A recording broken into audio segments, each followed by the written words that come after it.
আসসালামু আলাইকুম। চ্যানেলে জনপদের খবরে আমন্ত্রণ জানাচ্ছি আমি আনিকা জাহিন। এখনকার এই সংবাদ আয়োজন একই সঙ্গে চ্যানেলের ইউটিউব চ্যানেল এবং চ্যানেলের ওটিটি প্ল্যাটফর্ম আইস্ক্রিনে লাইভ স্ট্রিম হচ্ছে।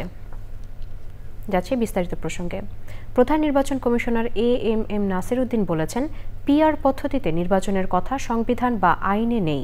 শাসনতন্ত্র বা আইনের বাইরে যেতে পারে না নির্বাচন কমিশন। রাজশাহী অঞ্চলের নির্বাচন কর্মকর্তাদের সঙ্গে মতবিনিময়ে তিনি বলেন, রাজনৈতিক তর্ক বিতর্কে জড়াতে চায় না নির্বাচন কমিশন। ভোটকেন্দ্র বা বাক্স দখল চেষ্টার বিরুদ্ধে কঠোর হুঁশিয়ারি দিয়েছেন সিইসি। রাজশাহী থেকে আবু সালেহ মোহাম্মদ ফাত্তার পাঠানো তথ্য ও ভিডিওচিত্রে সাদিয়া ওমরের রিপোর্ট।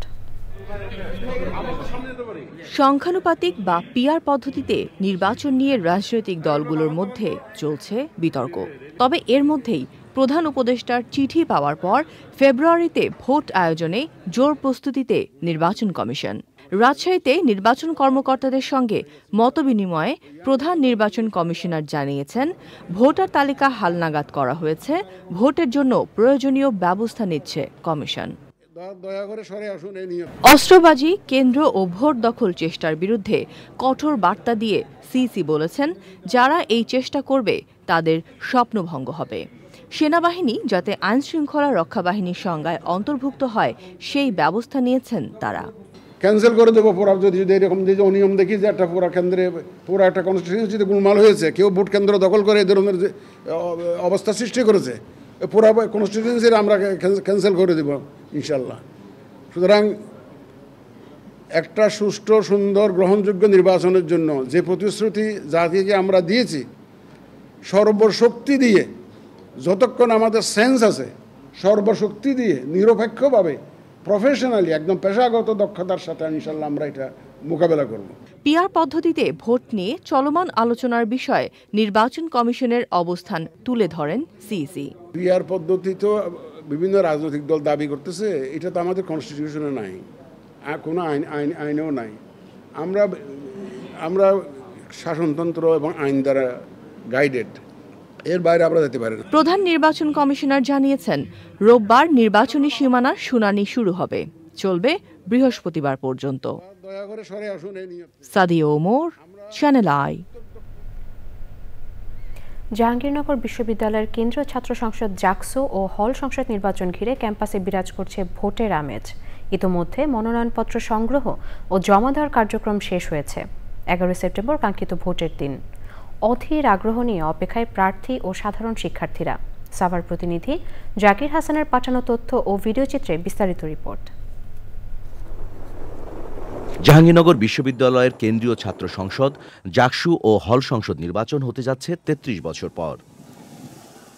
সাধারণ শিক্ষার্থীরা মনে করছেন, এই নির্বাচনের মাধ্যমে যোগ্য নেতৃত্ব বেরিয়ে আসবে।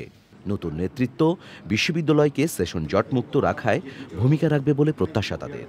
সেই সাথে সাম্প্রদায়িক সম্প্রীতির ক্যাম্পাস ও জীববৈচিত্র্য সমৃদ্ধ পরিবেশ সুরক্ষায় জোরালো ভূমিকা আশা করেন শিক্ষার্থীরা।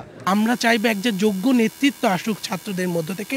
একজন সাধারণ শিক্ষার্থী হিসাবে আমার এটাই পাওয়া, অ্যাজ অ্যান আর্ট স্টুডেন্ট হিসাবেও এটাও অবশ্য পাওয়া যে একজন যোগ্য প্রতিনিধি যে কিনা অসাম্প্রদায়িক হবে। আমরা আসলে এমন প্রতিনিধি চাই যারা হচ্ছে কি আমাদের বেসিক যে ডিমান্ডগুলো ওগুলো পূরণ করতে পারবে। এই নির্বাচনের মাধ্যমে শুধুমাত্র জাহাঙ্গীরনগর বিশ্ববিদ্যালয় থেকে নেতা তৈরি হবে না, এই পরবর্তীতে এই জাকসুর মাধ্যমে যে সকল নেতৃত্ব উঠে আসবে তারা ক্যাম্পাস, দেশের মানুষ এবং আগামীর বাংলাদেশ নিয়ে তারা চিন্তা ভাবনা করবেন। Fight for everything and voice for everyone. তো আমার কথাটা থাকবে, আমি প্রত্যেকটা যৌক্তিক সম্মত যে সকল ফাইট থাকবে সেই সকল ফাইটে আমি শিক্ষার্থীদের হয়ে আমার প্রত্যেকটাতে ফাইট করব। যদি সৃষ্টিকর্তা আমাকে নির্বাচিত করে, আমার শিক্ষার্থীরা আমাকে নির্বাচিত করে। ভোটের আগের দিন থেকে পরের দিন পর্যন্ত মোট 3 দিন ক্যাম্পাসে সেনা মোতায়েনের জন্য সেনাপ্রধানের কাছে ইতোমধ্যে চিঠি পাঠিয়েছে জাকসুর নির্বাচন কমিশন। Rajib Ahmed, channel I. বাংলাদেশের ইতিহাসে কোনো হাসপাতাল সিন্ডিকেট ছাড়া চলেনি বলে মন্তব্য করেছেন স্বাস্থ্য উপদেষ্টা নূরজাহান বেগম। রংপুর মেডিকেল কলেজ হাসপাতাল পরিদর্শন শেষে সাংবাদিকদের তিনি বলেন, হাসপাতাল থেকে সিন্ডিকেট দূর করতে জনগণ, রাজনৈতিক ব্যক্তি ও হাসপাতাল কর্তৃপক্ষকে একসাথে কাজ করতে হবে। সে সময় উপস্থিত ছিলেন স্বাস্থ্য অধিদপ্তরের মহাপরিচালক অধ্যাপক doctor Mohammad Abu Jafar, Rangpur medical college হাসপাতালের পরিচালক brigadier general Ashikur Rahman, Rangpur medical কলেজের ভাইস প্রিন্সিপাল অধ্যাপক ডাক্তার মোহাম্মদ আনোয়ার হোসেন ও অন্যরা।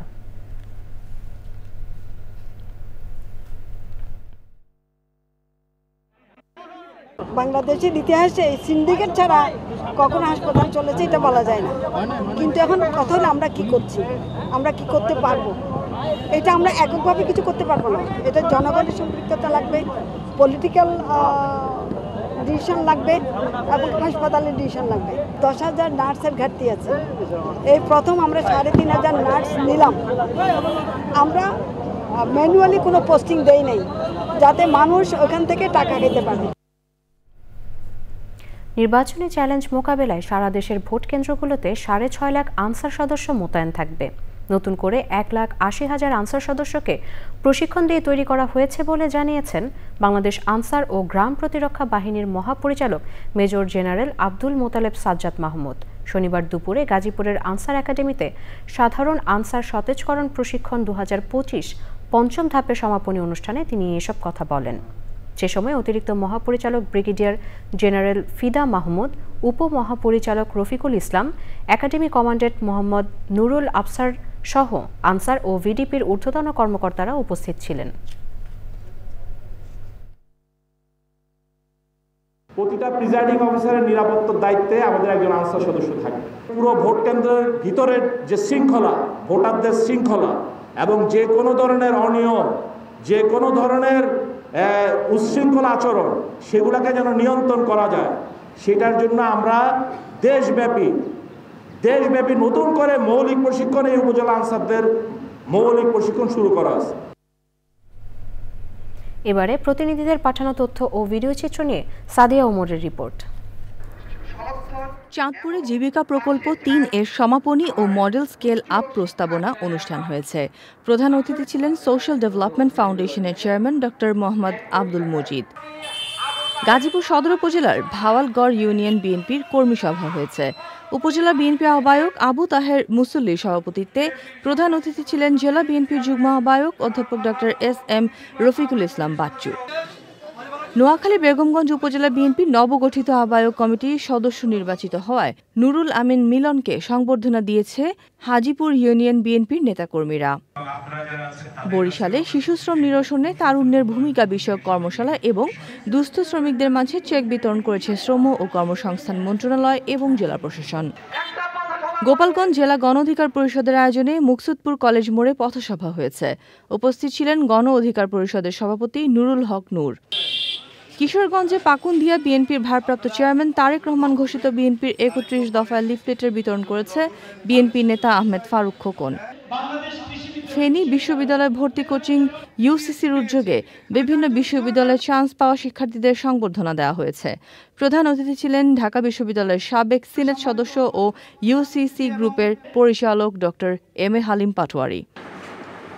সেন্ট বাংলাদেশের উদ্যোগে মান্তা মৎস্যজীবী নারীদের ক্ষমতায়ন প্রকল্পের সমাপনী সভা হয়েছে বরিশালে। প্রধান অতিথি ছিলেন বরিশাল সদর উপজেলা নির্বাহী officer Mohammad Iqbal Hasan. Sadia Omar, channel I. দর্শক, চ্যানেলে জনপদের খবর আজকের মতো এ পর্যন্তই। একটু পর কৃষি সংবাদ দেখার আমন্ত্রণ জানিয়ে শেষ করছি। ধন্যবাদ সবাইকে।